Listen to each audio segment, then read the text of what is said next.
Hello, everybody. It's Tuesday night. It's 7 o'clock, and we are live.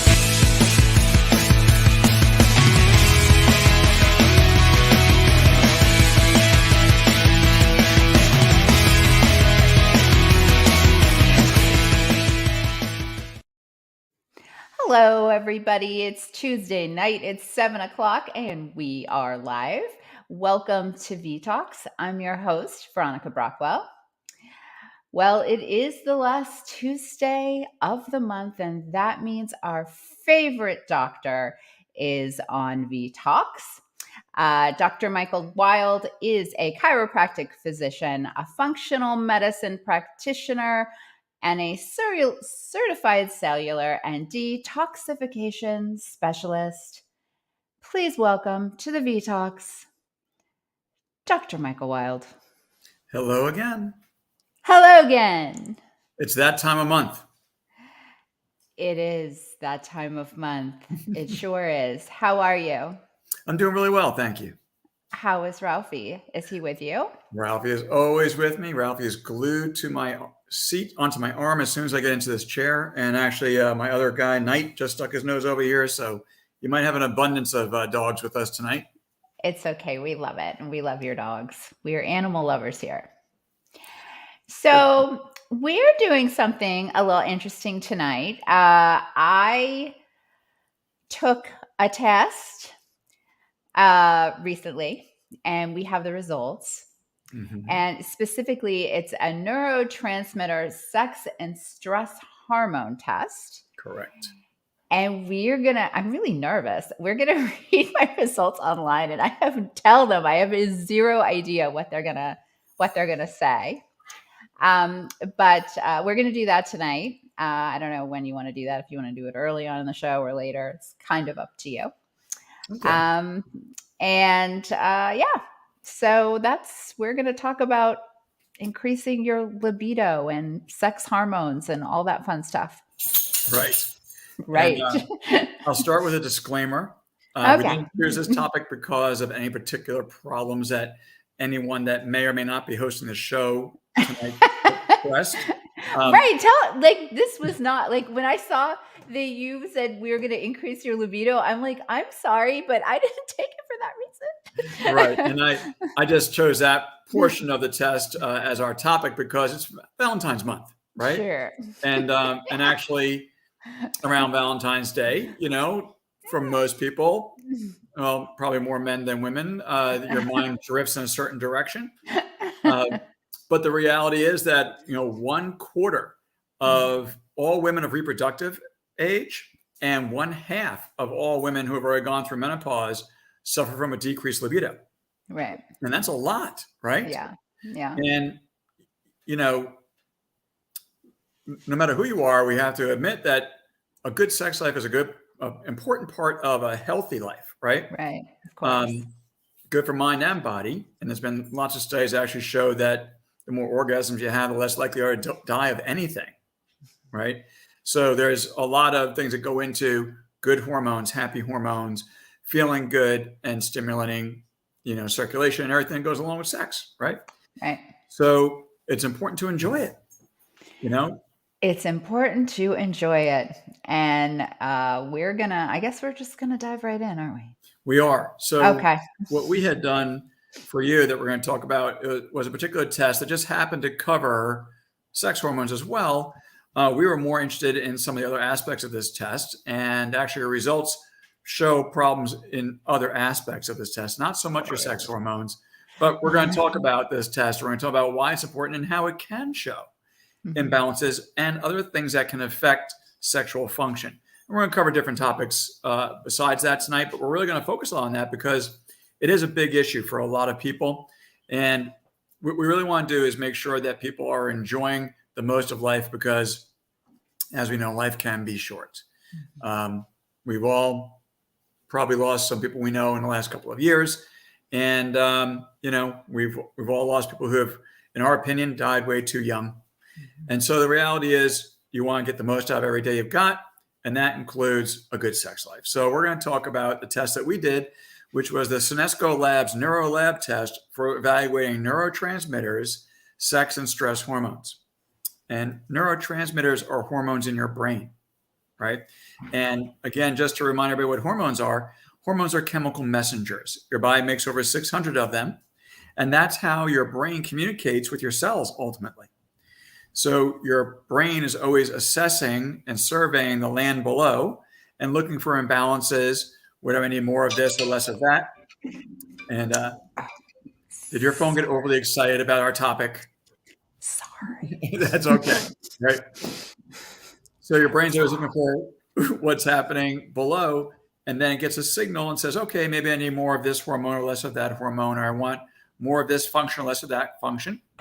And then it sends a signal to your glands to secrete hormones that have the effect of speeding things up or slowing things down or enabling certain functions, like in the case of insulin, getting more sugar into your cells to feed them. In the case of testosterone, increasing muscle growth and development, repairing injury. But most importantly, in this topic, testosterone is your number one libido hormone for both men and women.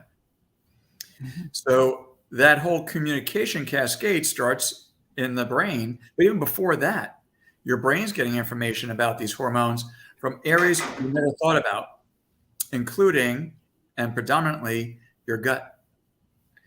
So we've talked a lot in the past about digestive health and gut health and how things are all interwoven, intertwined. And even the majority of your hormones are regulated by the balance of the microbiome or the microbes in your gut. And so diet is an important part of your sex life. And we're going to talk about that when we get to that part of our presentation this evening. Okay. So do we want to just go ahead and show the test? Did you want to bring that up? I'm fine with it. I don't know what it says. So, and I wouldn't probably be able to understand it anyway. All right. Well, we'll jump into the test. I'm not going to get into a lot of detail about it because it does get very detailed, but I'm going to kind of talk about in generalizations about what information this is giving us. And most importantly, how can we act on it? You know, a test is only helpful if you can do something with the outcome, right? So it makes no sense to run a test that you wouldn't be able to act on, but we can act on every aspect of your neurotransmitter balance, of your sex hormones and stress hormones, based on the results we get from this test. And neurotransmitters are the hormones in your brain that are controlling your emotional states, your happiness, your depression, your anxiety, are all due to a balance of those hormones. So do you want me to go ahead and share my screen? Yeah, go ahead. Yeah, we'll at least for a little while we'll share it. I don't know how easily it's going to be able to be read there, but we can. Can you see that? So you want to click on that and bring it up. Click on. So I did. It's already. I'm sorry about that. Knight, calm down, buddy. Come here. All right, I got it. I got it up for you. Yeah. Because I already have the sharing open, and I pulled up that tab. Yep. It's visible? Right. Yep, I can see it. All right, because I can't see anything except for the test, so I just don't know what you. Yeah, I don't know how readable it is, but we can at least kind of go through it a little bit. Okay. I have mine on my phone too. All right. So what we're looking at here is you can see a list of, like a regular lab test, you see different things that were tested and a list of your numbers and compared against the numbers we want them to look like, right? Mm-hmm. Yeah. And so the first grouping up here, if you can see my cursor moving around, I don't know if you can on how small the screen is, but towards the top here, the first 8 things that we see listed here are all neurotransmitters, all brain hormones. And so these are regulating what your body's glands are doing overall to control the release of your sex and stress hormones. Okay. So the reason we looked at this was when we feel there might be a problem with your stress hormone production or your sex hormone production, that could be coming from the glands themselves that make those hormones, or it could be coming from the signal from the brain down, right? So I see we've got serotonin. Yes. And that looks to be like a pretty good number, right? Yep. So serotonin is your primary happy hormone. It's an inhibitory neurotransmitter, which means it kind of keeps things calm, right? Mm-hmm. So serotonin keeps you happy, reduces anxiety, and you're fine in your serotonin levels, right? So an optimal range for that is 125 to 260. and you're at 237.8. So you're really even more towards the higher level. So you are a happy person, I right? am. But Now, then that other thing, it says right. GABA. What is So that? GABA is another inhibitory neurotransmitter that is responsible for balancing some of your excitatory neurotransmitters. So GABA and serotonin both have to be in proper balance to keep other things like dopamine, epinephrine, glutamate, keeping these neurotransmitters properly balanced. But your GABA is low, and it's pretty low. Optimal would be between 600 and 1100, and you're at 166. So that Wow. is a master regulator neurotransmitter, and that's really low. So that's going to throw off the balance of your other neurotransmitters. So your dopamine, your norepinephrine, your epinephrine, your glutamate, they all dropped low. Mm-hmm. And these are really off balance primarily because of your low GABA. Okay. So I'm going to make recommendations Mm-hmm. about what we call TNT, targeted nutrient therapy. And, bad dad joke, if we get just the right nutrient therapy, the results can be dynamite. There's TNT. Mm-hmm. Get it? Mm-hmm. All right. Right. Bad. Okay. All right. So ultimately, if we use the right nutrient balance, we can restabilize these neurotransmitters. Now, it does take some time to do that. Typically 6 to 9 months Yep. for that. Okay, so it's not a very fast process, but you can start to see results pretty quickly within the first 3 months. You can feel different and you can think different. All right, if this happened to be affecting your emotional states, but to actually get them rebalanced takes a little bit of time with Okay. that. Yeah, Now, that's quite out of balance. yeah, that's really out of balance. So if we drop further down, we're also Mm-hmm. looking at how this is affecting your stress hormones Mm-hmm. and your sex hormones. Mm-hmm. And it's really more your stress hormones that are being affected. Okay. That's the So, cortisol. correct. That's a cortisol. Now, to look at this in a graphic format, if we scroll this page, can you see this graph with the green bar on it Yeah. at the bottom? Mm-hmm. Okay. So, Yeah. the green bar represents where we want your cortisol production to be throughout the day. And this is what we call your adrenal rhythm. And Oh, wow. it's based on our circadian rhythm throughout the Mm-hmm. day. So if you notice in that green bar, it's higher in the morning at 7 a.m. and then it drifts down to noon and then lower again by 5 o'clock at night and then lowest at 10 o'clock at night. And that's because your cortisol is your get up and go hormone. So we want that to be elevated in the morning, and then we want it to gradually decline throughout the day and be at its lowest point at the very end of the day so that you can go to sleep. Mm-hmm. Because if your get up and go hormone stays high, then it's hard for you to make melatonin, which is your sleep hormone initiator, and that balances with cortisol. So if cortisol is high, melatonin goes low. So then it's hard to go to sleep. Now, you are this line we see above that green zone. So every single level is well above where it's supposed to be. Okay. Well, you can see I like to get up in the morning. Yes, you do. Right. I'm definitely a morning person. There's no question. Yeah. So your cortisol is shooting too high throughout the day. And the problem with that is All right. you'll start to burn up your reserves. Right. Okay. And further along in this test, we were looking at some other indicators here. If we go back up to that chart there, under your cortisol, it talks about your DHEA. Mm-hmm. And DHEA is the gas tank from which your cortisol is made. Mm-hmm. So with the cortisol running high, notice how your evening DHEA is really starting to run low. So you're burning up your gas to make this cortisol. So that means that you're not going to be able to do this much longer. Okay. What do you mean? So it means that once you run out of gas, your cortisol is going to crash and then you're going to run into fatigue. Okay. All right. So right now you're running on high. You probably have plenty of energy to get throughout your day. But if this continues, you're going to get to the point where you can't get up in the morning because you basically burned your adrenal glands out. Oh, wow. All right. So your adrenal glands actually go through 7 stages of a proper stress response, which is, hey, I have to get up in the morning. I need some wake up hormone, or I have a stressful event and I need my cortisol to go up to deal with that event. Let's say you stepped off the curb and a car almost ran you over. Well, cortisol shoots up when that happens, along with adrenaline, so that your body can shunt blood to your muscles to make you jump back out of the way. It's a stress response that happens in a split second. And you want that to happen. Sure. Right now, you've got itchy trigger finger right now. Your cortisol is so high that you're probably even jumpy, So, and like loud noises might even bother you because your body's in a hyperdrive state. But if that uses up your gas tank and that burns out, the car is rushing at you and you're like, yep, I'm going to get hit. And you kind of just don't get out of the way, right? Oh, dear. Okay. So we don't want that to happen. No. Right? We want to be able to get out of the way of the car.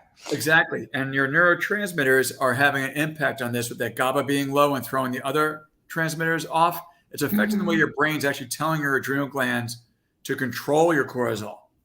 All right. So some things are being thrown off in that regard. Now, your DHEA also is the gas tank for your sex hormones. So they both come from the same place. And DHEA is also made by your adrenal glands. So when your adrenal glands go off, it starts to affect both your stress and sex hormones. And when your DHEA starts going low and your cortisol is running high, then your brain says, okay, well, you're telling me that for whatever reason, you're telling me you need a lot of cortisol, you need it all the time. So I'm going to need to start to steal DHEA away from your sex hormones in order to keep making these stress hormones and keep you where you're telling me you need to be. So that is called a pregnenolone steal. And that's when you start robbing the gas tank away from sex hormones. And when that happens, then you don't make enough progesterone. And if we look at your sex hormones below your stress hormones or adrenal hormones, your estrone, estradiol, estriol, progesterone, testosterone, we see your progesterone is starting to run low. Yeah. So that means you're starting to steal. Yeah. Okay. So when this happens, if it happens long enough, that starts to throw off your progesterone, estrogen, and testosterone. And that ultimately starts to affect your libido, lowering your sex drive. And it also starts to affect more serious things like increasing your risk for things like cancer. Now, that's not you. You're not at that level yet. Okay. But if this continued this way, that's what would be next. Okay. So you're just starting to steal from your progesterone. You may not even notice the signs of that yet. Okay. Yeah. And again, a normal range for that is from 29 up to almost 1,400. And you're at 26. So you're really scraping bottom over there. Yeah. Okay. So what we're going to be talking about is how to get that back in balance. Now, part of that is based on that targeted nutrient therapy we talked about, but there's lifestyle factors that go into how to change this as well, right? So one thing we want to do is get that cortisol, get that stress hormone. Oh, whoops. Hello. Oh, dear. We just lost Michael. Hold on 1 minute. We're going to get him back. I wonder if he even knows that he's gone. Sometimes things happen. All right. Should I text him? This is pretty funny. I'm not one to handle the show when we have Michael on because I have no idea what he's talking about. So we're going to have to wait patiently until he comes back on the show. But it's been very interesting seeing these test results. I actually was trying to see what my hormones level were. If you had previously watched the show, hello, I'm back. It's all right. I'm not sure, but I was actually explaining. I was explaining why I went ahead and took this test because earlier I was concerned about my thyroid function. Right. And you had suggested this test as well. And I feel like things are starting to make a bit of sense. Right. It's all tied together. Exactly. I don't know if you could keep hearing me or where you lost me, but no, you were gone. You went away. And I can't run the show without you. I was going to have to change topics soon. Should we just start over? No. Yeah, I know. What was the last thing? Whatever. What was the last thing you heard me say? Do you know? Um, no. I would. I tuned you I, out a long time I, ago. I don't no, know what you were no. saying. I'm very interested in this. I find it fascinating. I think you were going to talk about lifestyle. We had Okay. finished TNT and we were getting ready to talk about Right. So lifestyle. yeah, I was just saying that we can rebalance those stress hormones with lifestyle, right? A very, Sure. very important part of it. And I just said, let's click away from the test and get back to talking. And then everything went black. All right. Okay. I was like, "Oh gosh, should I text him? Does he even know? Is he still talking? Does he think he's Yeah. still on the show?" I was just droning on and on with my verbal diarrhea and hoping for the best. Right. Everybody loves So, it when you do that. so one thing that's interesting is I talked about the fact that testosterone, and yours was okay, right? But Yeah. one thing that we could see in the test was that testosterone was dropping down too, right? And Yeah. Mhm. progesterone is an important libido hormone, as is estrogen, but testosterone is the main driver of your sex drive, right? For both Yeah. men and women. Now, the funny thing about testosterone is, especially more men than women are concerned about their testosterone levels. They may even go for bioidentical hormone replacement therapy and try to get their testosterone back up. And sometimes that's not even effective because they're not really getting to the root cause of what's happening. They're trying to replace what's lacking, but they're not really fixing the mechanism that was broken in the first place. And I Mhm. explain to my patients quite often that low T, Mhm. testosterone, is almost always high C, high cortisol. Because if cortisol goes up, testosterone goes down. Yeah. Okay.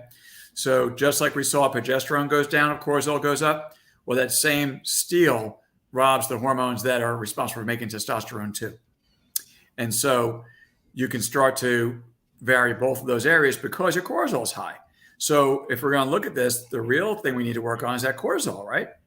Isn't that what makes the muffin top? Correct. Exactly right. I'm on Right. it. You're right. You remember that from our previous episodes, right? So, Oh, I do. so when your cortisol is too high, um, your body starts to, well, it affects your sugar metabolism for one thing, Mm, right? And it interferes with insulin. So mhm, the connection to the muffin top is just a real brief recap is when cortisol goes up in relationship to too much sugar in your bloodstream, mhm. then your body tries to use cortisol to kind of package and mop up that excess sugar because the sugar is damaging to our cells. You don't want it in your bloodstream very long. So one of the ways it does that is it shunts it into your muscles and into your liver for future use. It's called glycogen. It's stored blood sugar saying, hey, if you need a quick buzz, you need that quick shoot of blood to your muscles to get away that car, that's going to pull it right out of the sugar stores in your muscles, okay, to feed those muscles really quick. But after it's filled up your muscles and your liver, it's then also going to package it as triglycerides and let it float around your bloodstream. And it's going to package it as belly fat. And that shows up as a muffin top that won't go away, Yeah. right? So are you telling me if we can get the cortisol levels to a manageable level, my Mhm. muffin top will go away? Correct. I am all about this. Okay. All right. I mean, I want to be healthy too. Absolutely. Now, Absolutely. Yeah. another reason why you develop that muffin top isn't just the sugar connection and the Yeah. cortisol connection, but when that cortisol goes up, right? I said that it kind of starts to stress the adrenal glands, right? The adrenal glands start to get to a point where they're like, hey, look, I'm giving it all I've got, and your body's out of balance and it's asking me for even more. Well, it's going to burn out eventually. And as those adrenal glands start to shut down and weaken and say, listen, you're bugging me too much, give me a break. And I said there's 7 stages to adrenal fatigue. We'll start going through those stages, and you may not feel it right away, but eventually you start to get to a point where you're like, man, I'm getting tired, but I'm wired, right? Like I can't fall asleep. I wish I could sleep, but I can't, right? That can start to happen as you're Mhm. going through these stages. And eventually, when it gets to the very end, you're going to go kaput and say, I wish I could wake up and I can't. Now I'm dragging to get out of bed and I'm tired all the time and I'm drinking coffee like a fiend, which further stresses your adrenal glands. So it makes it even Mhm. worse. The caffeine aggravates it. Yeah. But if you start going through all those stages, right, Mhm. then as your normal production of estrogen starts going down, Mhm. as you're going into menopause, as you get older, then you still need the estrogen. It's a Yeah. sex hormone. You need it, right? And it's also responsible for things like bone density, very important for a woman. So as the ovaries ramp down, which they're supposed to do, the sex hormone production gets picked up by the adrenal glands, right? So that's where this DHEA comes in and starts making progesterone and estrogen, or it should, right? Now, if your adrenal glands are getting whooped, they're like, hey, don't give me another job. I'm already pushing out all this cortisol. Don't ask me to make estrogen too. So it says, okay, I'm going to shunt that responsibility elsewhere. And belly fat is the third best place that estrogen gets made. So your fat cells in your belly actually make estrogen. So, I had a hysterectomy in my 30s. Do you think this is the result of that as well? And that was a complete hysterectomy, including your ovaries, right? So then your adrenal glands get put on high alert a lot more than someone who has their ovaries for that reason, right? And then it's easier for you to develop that muffin top because your adrenal glands have to do that double work. So it's even more important for you to support those adrenal glands and to get this rhythm back in sync, right? Because you're way above where you're supposed to be. And again, there's only so long that's going to maintain that. So is this does this have something to do with my thyroid? Correct. Okay. So we talked in the past about this diamond, okay, shape. And the diamond shape, at the top we have your thyroid. And the thyroid hormones balance on one side or another point with your stress hormones, and then down with your sex hormones, and then with your sugar metabolism hormones. So anything that throws your thyroid off throws your sex hormones off and stress hormones off and sugar metabolism, and vice versa. So the reason we said we want to do this test is we knew we were having a problem with the thyroid, and I thought we better look at your adrenals too, because if they're disrupted, that's going to directly interfere with your thyroid hormone metabolism, right? And we see very clearly that they are disrupted, right? They are disrupted, and it's very curious because when we've made some changes already in my diet. We just took the sugar out, and already my thyroid and the nodule is smaller. Right. So we're already seeing positive results of even just the first little steps that we took. Yeah. Now, the biggest problem between your high cortisol and your thyroid is that when all that cortisol is sitting in your bloodstream like that, it actually starts to bind to your thyroid hormone as it's on its way to attach to your cell receptors and get your cells to work and do what we want and to help your metabolism. So as they're on their way to that cell, cortisol grabs it and wraps around it. And when cortisol wraps around your thyroid hormone, and the thyroid hormone we're talking about right now is called T3, which is the active thyroid hormone that your metabolism needs to jumpstart your cells. Well, if cortisol wraps around it, it creates a mirror image of that T3 called reverse T3. Okay. Right? And so if cortisol's high like yours are, then your T3 is getting bound. Now, the problem with that reverse T3 is it looks just like T3. So when your brain is surveying the land below, saying, how's my thyroid hormone? Oh, look, I've got plenty of T3. Everything's okay there. But the reality is that a lot of it can be reverse T3 that your cells can't use. Right? And that reverse T3 comes in, and instead of the healthy T3 making its way to that cell, the reverse T3 goes in its place and binds that receptor. And now the normal T3 that's trying to connect can't, because the receptor's already full. So again, your brain gets confused because it says, hey, T3 is in the receptor, but how come I'm not getting the response I expect? Right? So that just throws off the balance of your thyroid hormone and thyroid function. So it's really important to get those adrenal glands working well to stop all this confusion that's going on, right? Okay. So let's talk about lifestyle. That helps that, right? So I talked a little bit before about when your cortisol is high, it's hard to sleep.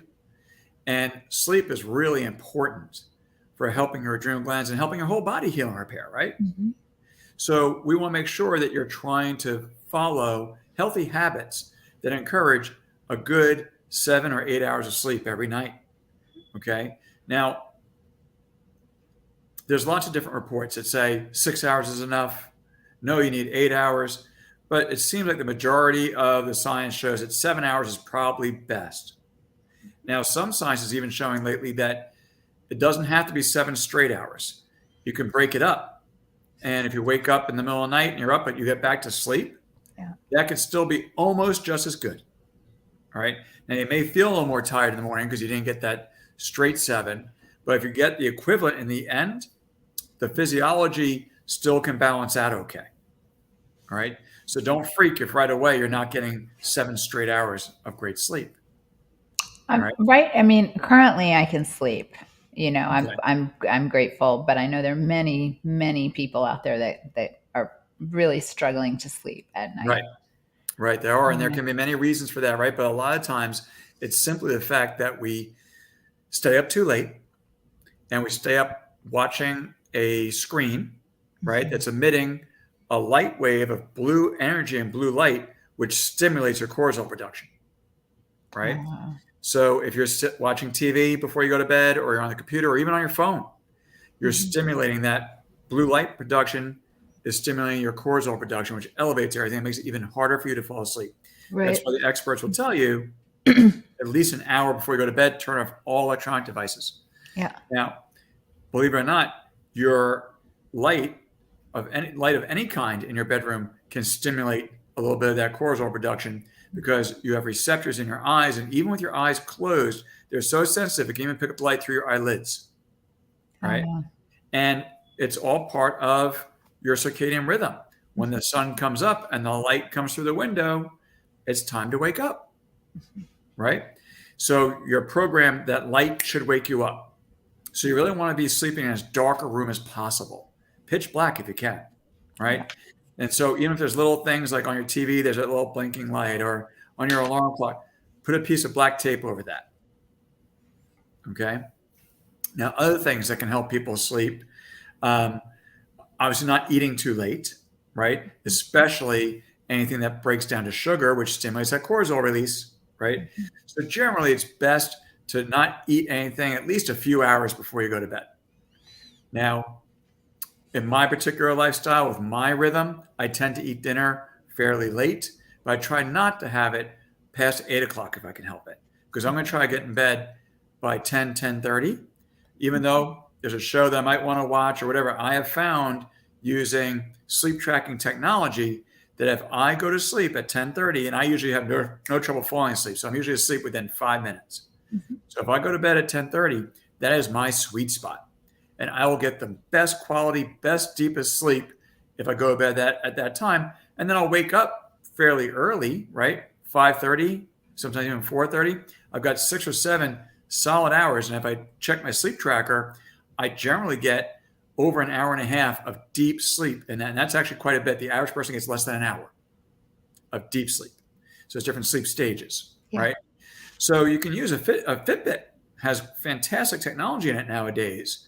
And I used to have to buy really expensive sleep trackers. Now it's in the Fitbit. And my kids got me one for Christmas, and I use that now. And it does just as good a job, right? Nice. And it breaks it down and shows me my sleep patterns. And you get a Fitbit for $100 or less, right? Yeah, exactly. This is great technology because it'll help you. You can experiment. What if I go to bed at 10? What if I go at 10:30, 11? And for me, 10:30 is it. Boy, it's so different. If I go to bed at 10, I sleep worse. If I go to bed at 11, I sleep worse. If I go to bed at 10:30, it's great, right? That's wonderful. Now, other things that we know besides eating too late is drinking, right? So alcohol can disrupt your sleep patterns. Now, one drink, not a big deal, but if you have too many, then you simply don't sleep well, right? And usually too many is usually 3 or more. For most people, 1 or 2 drinks is okay. But some people who are real sensitive, even that's too much, right? And so you might say, I'm going to have a glass of wine to relax before bed, but if you have 2, that might keep you up. Right. All right. Yeah. So you got to experiment with these things a little bit and use a sleep tracker and see, how did I really sleep? And that'll show you. All right. Because you're asleep. You don't know. Yeah. Right? You don't know how deep of a sleep you're in. Right. You don't. Mm-hmm. So those are all helpful. Okay. Yeah. Now, if you're having difficulty sleeping, there can be also many nutrient imbalances that are causing that difficulty sleeping. And so it's very important to have a good, well-balanced diet with lots of plant-based foods, because plant-based foods have phytochemicals that not only help with sleep, with vitamins and minerals that are very necessary, like magnesium, to relax your nervous system, relax your muscles, help you get into a good sleep, and taking magnesium before bed can be helpful. But just eating good a plant-based diet really helps tremendously with that, right? And not only that, but those same phytochemicals are even things that are creating like phytoestrogens, and they can help with your libido, right? So a good plant-based diet helps also with blood flow. And we have found that by having a plant-based diet, you increase something called nitric oxide, which relaxes your blood vessels and allows more blood flow. And more blood flow is very important for a healthy sex drive, right? Because we have lots of commercials with little blue pills for people who have trouble with blood flow. Right. Right. So if you just eat beets before bed, you get tremendous blood flow. All right. And they actually did a study on college students, on college athletes, where they had them on a plant-based diet and they had them on a complete meat-based diet. And when I say plant-based, it doesn't mean you have to be vegetarian, because I'm plant-based, meaning I have vegetables with almost every meal, right? And I go through periods where I try to make sure that the vegetables are the predominance of what's on my plate, but I am still eating meat. I'm a believer in eating meat. And so I like that and have that on my plate too. But plant-based means you know what a vegetable looks like. You could pick it out in the grocery store, right? And you actually consume them, right? On a regular basis. Yeah. So they did this study with these college students, and they were football players, and they all were pretty big, healthy guys, right? And they like to eat a lot of meat. And they thought meat makes me strong and meat's better, right? And they did a study with them where they actually measured their nocturnal erections. If you're in a relationship with a guy, or you had a boy child, where you might know you can wake up in the morning, there's usually something there, right? And that happens overnight, whether you're controlling it or not, right? It doesn't mean you had any particular kind of dream either, right? But it happens because in a male circadian rhythm, your testosterone is generally highest in the morning. And so that gets blood flowing and things happen, right? Now they took these football players and they broke them into two groups. And they took the meat eaters and they took half and broke them in half and made them vegetarian, like all plant-based. Right. And the vegetarian group had 10 times more nighttime erections and could maintain an erection twice as long as the meat eaters. Then when they went back to eating meat, they lost it all within a matter of weeks. Wow. Okay. And so these guys were blown away. They're like, holy cow, get me the broccoli. Right. Right. Yeah. So it's just very interesting. So not saying that meat's bad, but if you only eat meat, you're going to cut down that nitric oxide production, and you're actually going to cut back your testosterone production. Okay. So it's important to mix this up. So you want those nutrients in there. But then there are very specific nutrients like B vitamins, real important for energy production and blood flow. The nitric oxide inducers, not only in beets, but there are amino acids like L-arginine and citrulline that help to boost that nitric oxide production and open up the blood flow.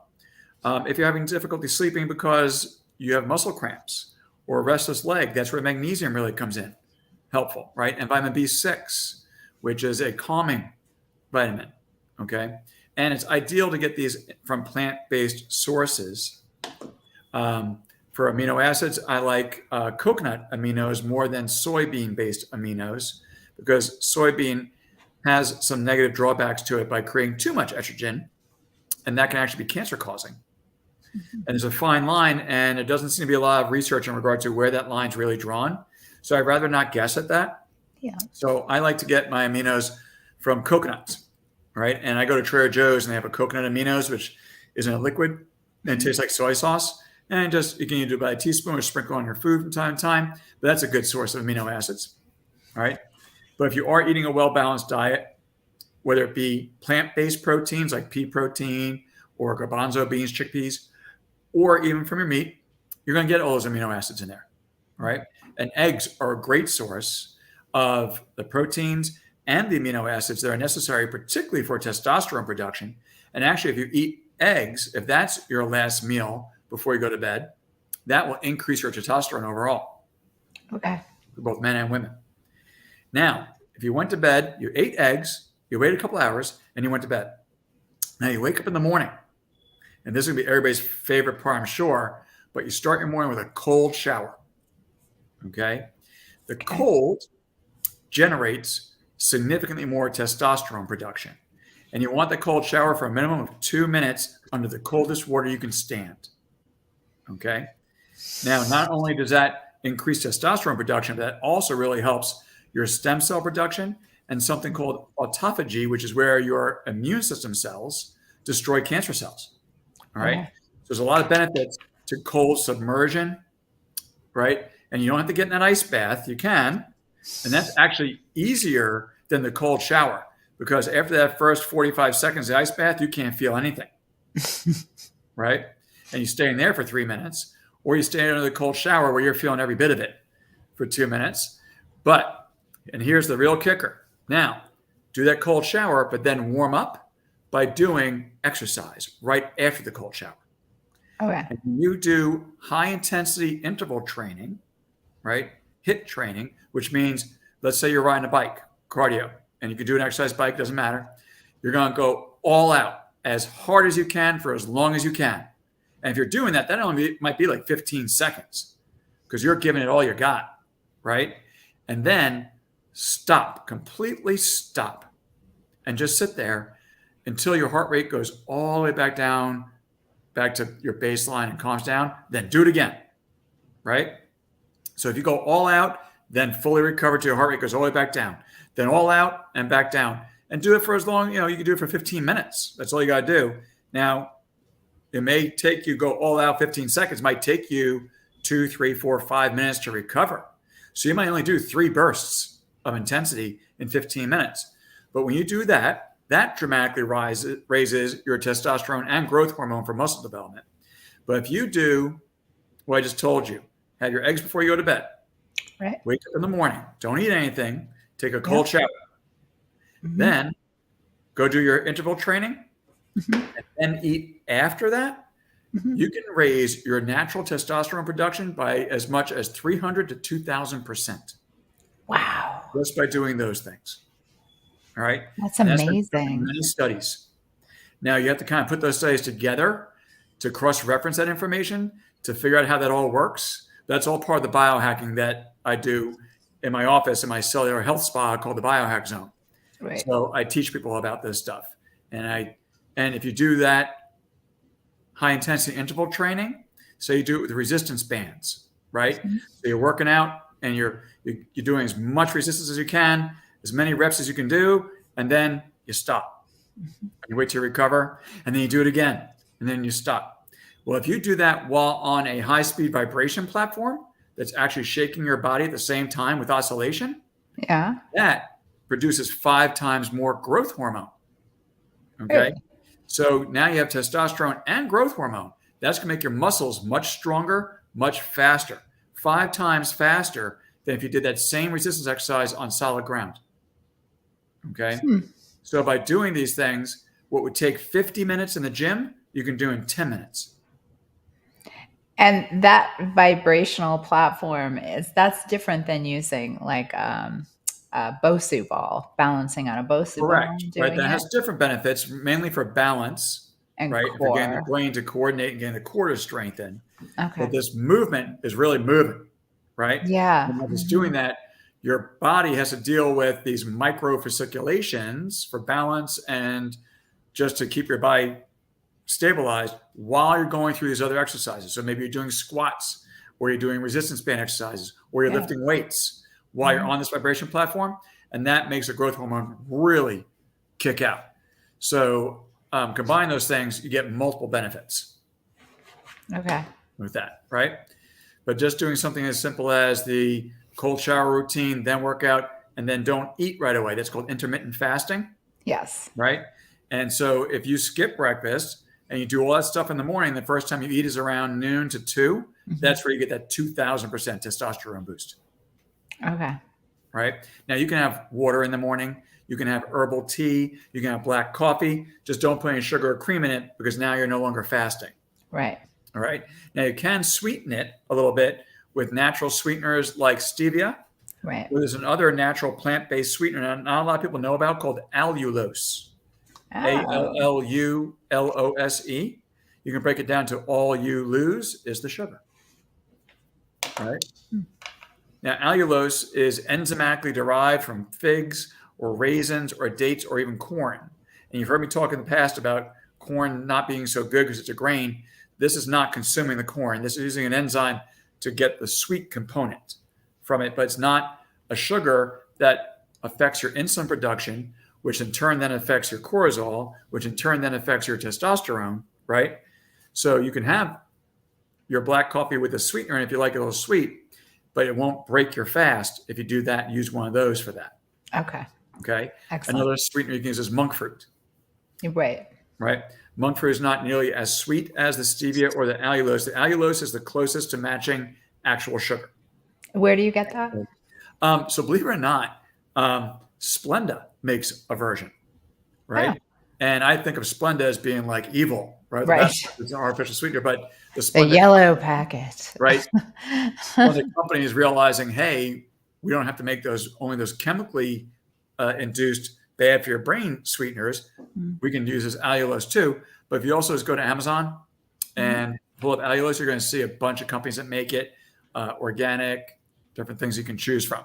And it's pretty much a 1-for-1 match to sugar. So if you would put, a teaspoon of sugar in your coffee, you would put a teaspoon of allulose. Stevia is a lot sweeter than sugar, so you'd use a lot less stevia. And monk fruit is not as sweet, so we'd use a lot more monk fruit, okay, to get that sweetness. But all those things are safe alternatives without screwing up your hormone balance. Right. All right. So we talked about sleep. We talked about the importance of varying your diet, getting those plant-based phytochemicals in there. We talked about certain nutrients like magnesium and certain B vitamins, right? Now, there are other plant-based things you can use that help with both stress coping. Ralphie is licking my arm like crazy and it's tickling, so forgive me if I'm going to just deal with this a little bit. CBD. Yes. Right?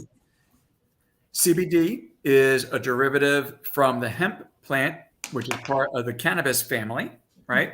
And that does not mean it's the same as marijuana. And we talked a little bit about this in the past, I believe, as well. But I just want to make that differentiation again, because a lot of people have this negative connotation saying, I'm not going to use CBD because it comes from marijuana. Well, actually, it doesn't. So within the cannabis plant family, you have different branches. And marijuana is one and hemp is one. It's just like in the brassica plant family, we have different branches. And broccoli is one and cauliflower is one. But no one would ever say that broccoli and cauliflower are the same thing, right? And marijuana and hemp are not the same thing. Right. Now, marijuana is very high in THC, which is the cannabinoid that gets you high, but very low in CBD, which is a cannabinoid which helps with stress and coping, reducing anxiety, reducing depression, reducing inflammation throughout your body, which is very important because you have to control inflammation to control your hormone balance as well. And we've done a lot of episodes on that before, right? So you can go back and learn a lot more about that by looking at our previous episodes. But inflammation is key here because even if you're making tons of testosterone and your progesterone and estrogen are good, if the inflammation is high, your cells can't get the signal and they can't use the hormone you're producing. So CBD helps to calm the inflammation and helps to calm that signal to enable the cells to use your hormones properly, right? Including your neurotransmitters. So we know stress and anxiety are related to serotonin, right? That neurotransmitter we talked about at the very beginning. So CBD helps your body use your serotonin more effectively. Okay. Okay. And your dopamine and your GABA, right? So CBD would be a good choice for you to help your brain use your GABA more effectively. Now, another nutrient I'm still confused about the GABA. Okay. I still don't know what the GABA is. So it's a neurotransmitter, a hormone in your brain that helps control and regulate your other calming and excitatory neurotransmitters in your brain. Okay. All right. And because that balance is off, it's throwing off other balance of other neurotransmitters, which in turn is also affecting your cortisol output. Is this common? Yes. Yeah. Yeah. Um, Most people also, don't take these tests, so they don't right. know. It's very Yeah. common, but most people don't realize it's common Mhm. because the average doctor doesn't look at this stuff, No. right? Mm. And so they just go through life just thinking that's just the way it is. Yeah. Yeah. And the reality is it's not just the way it is. And it can be modulated and it can be balanced so your body can heal itself. Right. Okay. Yeah. Um, and one more thing, talking about healing yourself and reducing that inflammation so you can heal, not only CBD, but we've talked before about the importance of the omega-3 fatty acids, the fish oil, Yes. right? Real important to controlling your inflammation. Mhm. And that's why we do that finger prick blood test that we talked about yours a while back, right?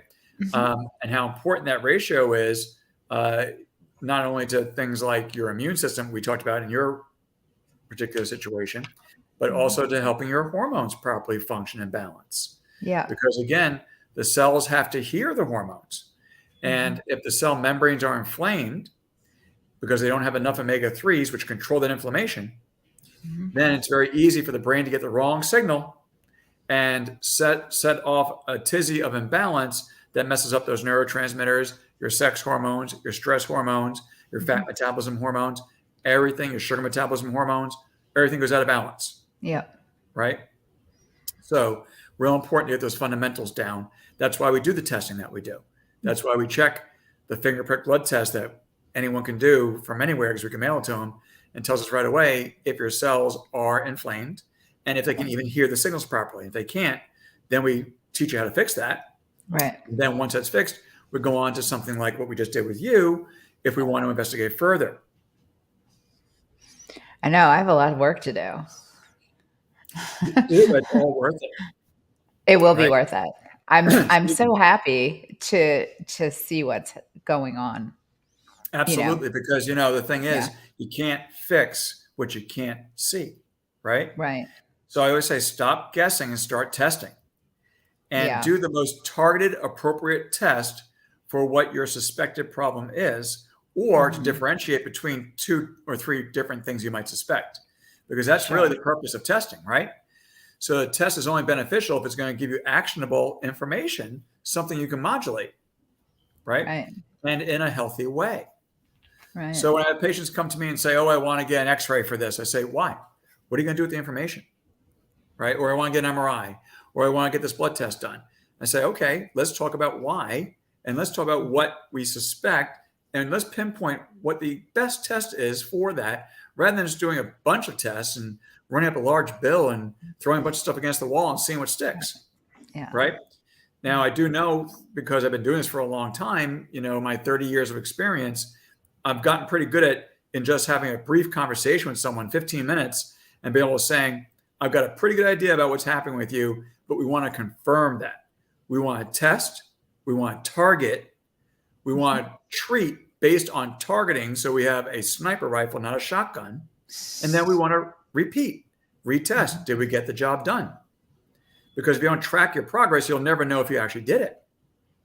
Well, it Right? is interesting because you pretty much knew what was going on with me, but we had to do the testing to be sure and to get the Right. actual numbers. But you Right. you knew right out of the gate. You could And tell. that just comes Mhm. with experience, Yeah. right? Mhm. So in just a good conversation, I can really figure out for most people what's going on, and I Mhm. can pinpoint and ask the right questions, things they may not have thought about. But I say, well, do you ever get this, but not that? And they say, how'd you know that? I say, oh, that's Mhm. because it's this then, you know. So I Sure. then know how to figure that stuff out. But the testing is important, not just to confirm, but to have a baseline. Because if Mhm. we're going to have a therapeutic intervention, how do we know when we're done? Because you may start to feel better right away, but if we stop prematurely, we'll never really fix it, Yeah. right? Or you may not feel better right away, but the test shows us, oh, look, we are progressively getting better and better. So you just haven't reached the threshold yet to feel it, Yeah. right? So that's why we do the testing that we do, and we do repeat testing. And so I explained to everybody to go through one of my protocols is a 3-month minimum and can take upwards of a year, Yeah. right? Because we have to look at things that take time to rebalance and see if it actually achieved what we want to achieve. And if not, then we go on to the next step, right? Mhm. Yeah, we'll get there. I'll make my appointment now to go over my results privately, and we can come Okay, up with an action right. plan. So we're going to go right. What we're going to do about what we talked about tonight. Yeah, What are we going to do specifically to rectify the imbalance that we saw? And sure. then when should we retest? How much time should we give it for that, Mhm. right? And some tests we retest in 3 months, some in 6 months, some in a year. Because I know, hey, this is going to take a while. It's We're all not going right. to just waste money on tests. In the meantime, we're just going to keep plugging away at what we know makes the difference. And then we're going to recheck it down the road and see how much progress we've made and see, have we reached our goal? Have we crossed that goal line? Do we win the gold in the Olympics, or are we still in the silver or bronze? Do we still need to work on it? And the reality is everyone's journey is a little bit different, right? But it's really important, in my opinion, to not really try to do this stuff on your own, because people tell me all the time, I've been dealing with this problem for 10 years and I keep trying this, read this on the internet, I tried that, or a doctor told me, maybe you want to try this. So I tried that, but it never really got me anywhere. I said, it's unfortunately because you didn't ask the right person. You didn't have somebody in your corner to make sense of it all and to put you on a specific track, right? Right. It's really hard to win a race if you don't know what the goal line is and you don't know the direction you're supposed to be running in. And that's what I see a lot of. I see that people are starting to get into this space, Mm-hmm. but they don't have the testing. So I don't really see, I think it's great that people are having this conversation, but it worries me somewhat because if you don't know what the problem is with that individual person, it's so individualized. It is. There Yes, it's you might completely be individual, doing things that are just completely unnecessary. right? And they can actually be harmful. And Yeah, that's one thing I talk about. You don't mess with hormones without knowing exactly what's going on, right. right? Because I mean, this test, I mean, I was looking at it earlier. I just, when I just looked at it and I was like, "Oh my gosh, these numbers they're all over the map." right. And so you would never know exactly what to work, or what to work on first, what to work on second. No. So these things should be done in a certain order in order to rebalance the Mhm. system properly without potential harm. So I have people tell me too, like, hey, I just had a recent patient. Um, I'm getting older. I want to keep my muscle mass up. I want to keep my libido up. So I get testosterone injections, or I get an implant that slowly releases over time. And I say, you know, are you getting that monitored? Are you checking your blood work at least every 3 months with that? Because, or saliva, or whatever the test may be that needs to be done. For example, this test we went over tonight was a saliva and urine test, right? Because different And it was an metabolites, all-day affair. right? Because we need to get measurements throughout the entire day to get an adequate look at the rhythm, rather than a single blood test to show me one aspect of your cortisol, which may look perfectly normal if we didn't Sure. see the whole rhythm, right? Oh, 100%, because it was, very, very, very high in the morning, Right, and then it right, came way, way, way down during the exactly. course of the day. Exactly. So it's important to do the right test for the right hormone, or whatever it is you're trying to test, Mhm. in the right way, to get the right information to know how to adequately assess it. So my concern with this guy was, he was taking his testosterone all the time. And I said, are you aware that there's been a lot of research that shows that that can really increase your risk of blood clots, right? Mm, And it just so happened yeah, he just got out of the hospital for 2 blood clots, yeah, see, right? yeah, So I said, and he had gotten COVID, and saying COVID can produce blood clots, right? yeah, The of spike course. protein. Combine Yeah, that with you being on testosterone in high amounts, um, mhm, I think you're kind of asking for trouble. Why don't we lay off the testosterone for a little while until the mhm. blood clots are completely under control, your body's back to normal, and then let's talk about natural ways to help your body make its own testosterone, like the stuff we talked about tonight. And not only is that going to make you stronger and your skin look better and you're going to feel better, but hey, if you're lucky, your sex drive is going to go through the roof. That's right. Well, lucky might not be. Depends on the person, right? But Right.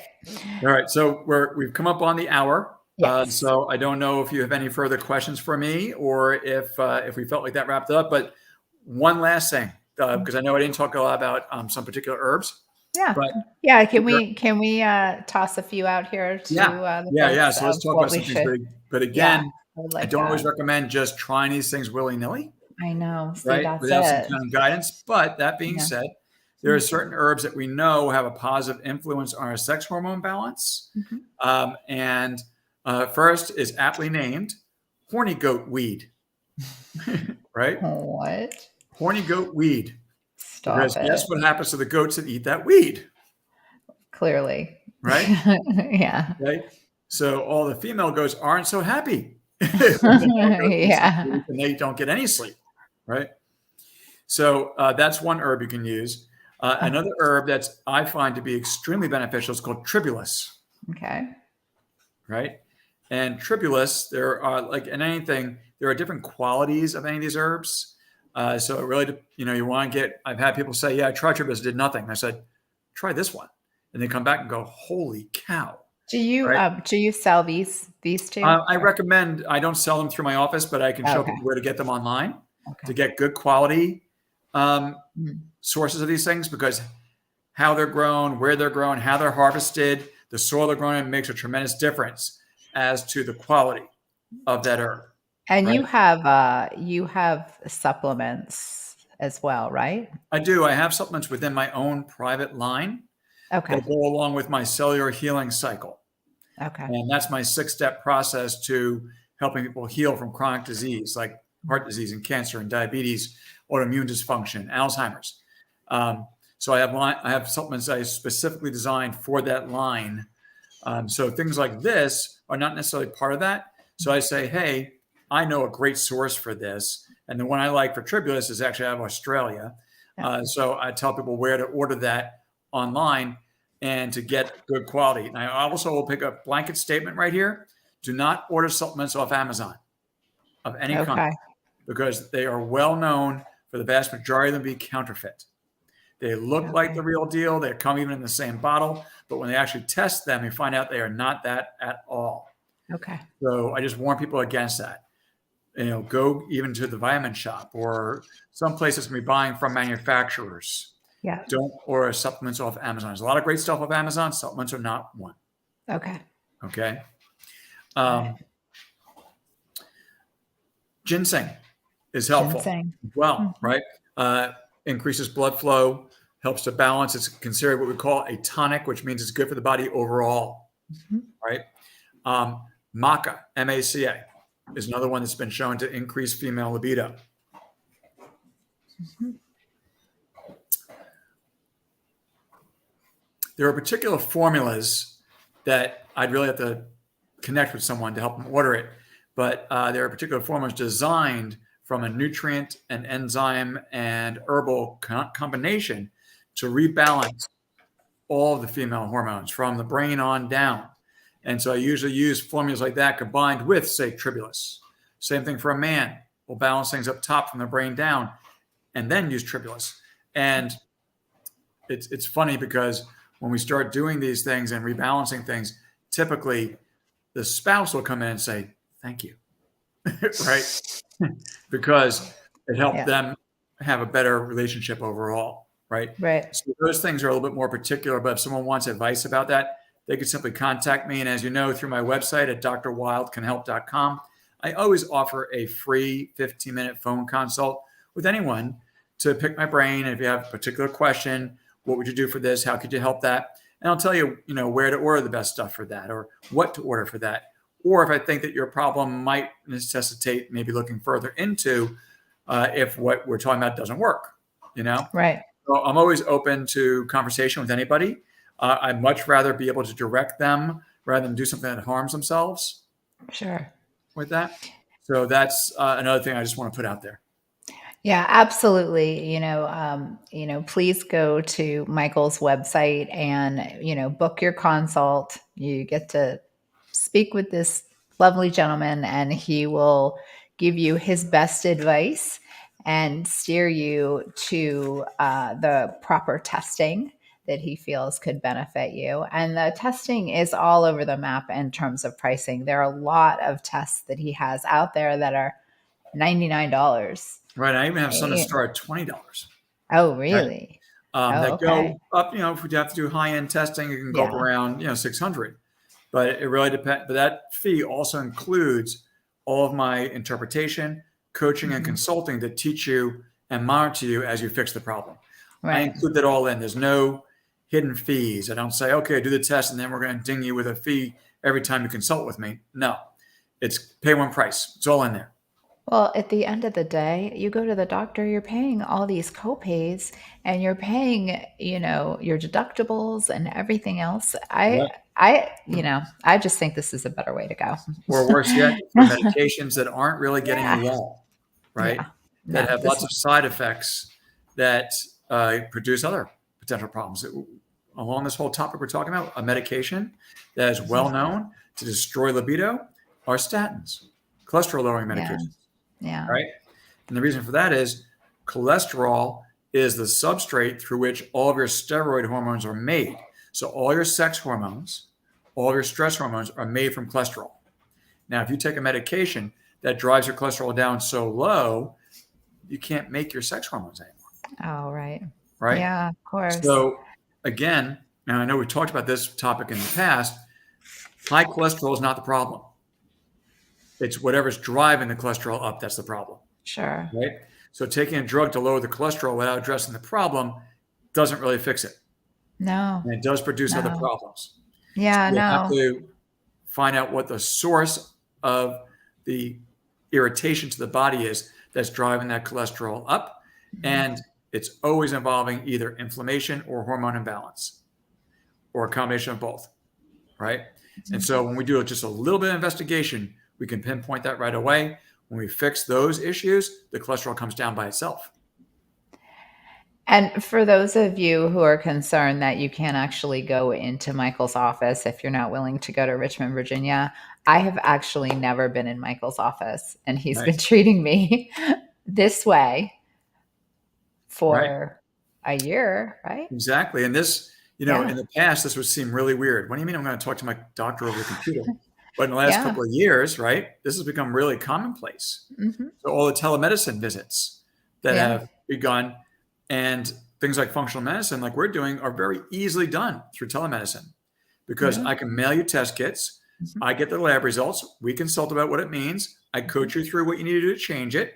We stay on top and monitor it, and then we retest you. So that can very easily be done, right? Now, of course, as a chiropractic physician, I understand the role of a properly functioning nervous system and better brain-body communication and coordination, which is the whole purpose of chiropractic care. So I would recommend most people do evaluate their spinal function, and your back doesn't have to hurt. That has nothing to do with it, right? Yeah. But you can have imbalance going on that's interfering with that brain-body connection that could be paramount to how your hormones work, right? And everything else in your body, right? So I commonly do recommend when I'm working with a functional medicine patient, hey, I would love you to get a chiropractic evaluation as well. And I looked up some names of some people in your neighborhood. This is who I would go see, right? So I'll be able to direct people that way. Or if they're local, of course, they can come get an evaluation with me. And if I find things going on that could be benefited through chiropractic care, I'll recommend a care plan, right? Now, you may get evaluated and the doctor may say, you're great there. We say, fantastic. That's one less thing we have to worry about, right? Yeah, it's terrific. Michael, thank you. Thank you so, so much. I love having you on every month. And I will reach out tomorrow and make my appointment so I can get my action plan. Okay, let's do that. It's going to be a long haul, isn't it? Got to get that muffin top off. It may be, you've gone through a long haul to get where you are. Yeah. Even though you didn't know it was even happening. But when we look back, we saw, wow, this was going on for quite a few years. Oh, sure. Right? For sure. So for us to turn this around in a short period of time, 3 months is probably unreasonable. A year is probably very reasonable. And we've been working on this, but let's be honest, you've been busy. You haven't exactly done everything exactly in the order or time frame I would have liked for you to have done it optimally. Now we can still help, right? Yes. You decide that you're going to take the marathon rather than the sprint approach, right? And so, but I'm still there to guide you and coach you every step of the way. I'm on the sidelines cheering you on.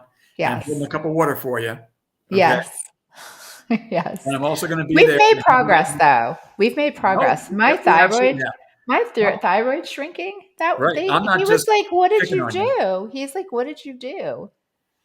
He was floored. Right, because your average doctor isn't dealing with the stuff that we're Mhm. teaching you, right?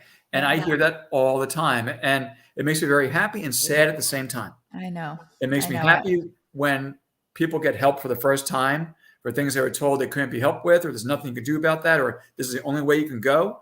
And we've Mhm. done something different and they've actually seen great results. Mhm. Thrilling. But what makes me so sad is, why does that have to be the exception rather than the norm? All I know is I sat in his office and he was trying to get me to book my surgery appointment to take out half my thyroid. Right. We went from that to an ultrasound once a year. Yeah. How about that? Imagine, Right? imagine How about that? what I would mean, that have done to me? and Taking out half my thyroid. that would have changed But things in a that was serious way. literally one appointment away from Yep. each other. Within a 3-month period, we went from, "We're taking the thyroid out," and I said, "No, you're not. I'll get back with you on that," Right. to, "Oh my gosh, your thyroid shrunk. I'll see you next year. We'll do an How, ultrasound." which is awesome. Right? Awesome. I know. This stuff Right. works, It guys. sure does. Call this man. I'd be That's all happy to I take your call. that's All that's right. all I got. Me too. All right. Time for me to walk the puppies. Exactly. All right. Ralphie, night. Bye. Thanks again. I'll see you next month. All Actually, we'll right. talk before then. Yes, we will. All right. All Okay. right. Bye-bye, Michael. All right. Bye-bye. All right, everybody. Thank you so much for tuning in to V Talks and listening to my dear friend, Michael Wild. Michael will be back next month. He's always here the last Tuesday of the month. He is our regular physician on the show. Next Tuesday, we have New York City's chaos liberator, Dawn Falcone, and she is going to be teaching us how to organize our lives from the inside out. And I very much look forward to seeing her. She's been a guest on our show before and she's just lovely. So anyway, I hope to see you next Tuesday. Take care. Bye.